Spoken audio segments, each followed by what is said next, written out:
সকালবেলা বাজারে গেছিলাম, বাজারে গিয়ে দেখি এই সব বড় বড় চিংড়ি মাছ। আমাদের গ্রাম এলাকায় এরকম চিংড়ি মাছ আসলে আমরা মনে করি অনেক বড়, কারণ আমরা গ্রামে বাস করি ভাই। আমাদের এখানে এর থেকে বড় চিংড়ি মাছ পাওয়া মানে ভীষণ একটা ভাগ্যের ব্যাপার। তো চিংড়ি মাছের খোসাগুলো ফেলবো সেটা মনে আর সায় দিচ্ছিল না, তাই মিক্সিতে দিয়ে ঘুরিয়ে নিলাম। ঘুরিয়ে নেওয়ার পরে এখন মিক্সিতে থেকে বের করে এখন আমি কি করব বলো তো, এটা দিয়ে করব বড়া।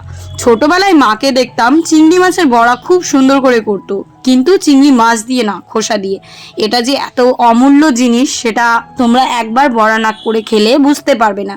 তো দিয়ে দিলাম চালের গুঁড়ো, পেঁয়াজ, সঙ্গে লঙ্কা বাটা, আদা বাটা, হলুদ, কর্নফ্লাওয়ার দিয়ে ভালো করে আমি এখন বড়ার ডোটাকে মেখে নেব। আর দিতে হবে সর্ষের তেল কড়াইতে সর্ষের তেল দিয়ে তেলটা গরম হয়ে এলে সুন্দর করে বড়ার আকৃতি করে ভেজে নিতে হবে। আজকে এনেছিলাম 400 গ্রাম চিংড়ি। তো চিংড়িগুলো আজকে আর রান্না করব না, এই খোসাগুলো দিয়েই বড়া বানিয়ে একদম কাজ চালিয়ে দেবো। বর বলেছে একটু হিসাব করে চলতে, হিসাব না করলে হবে। তো চিংড়ি মাছটা রেখে দিলাম, চিংড়ি মাছের খোসাগুলো একদম বেটে তার বড়া বানিয়ে দিলাম।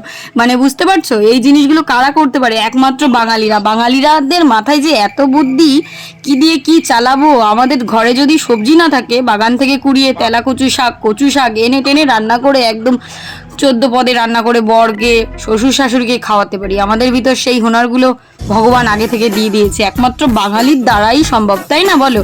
তো এই যে দেখো চিংড়ি মাছের বড়াগুলো রেডি করে ফেলছি, আর একদম ক্রিস্পি হয়েছে জানো তো।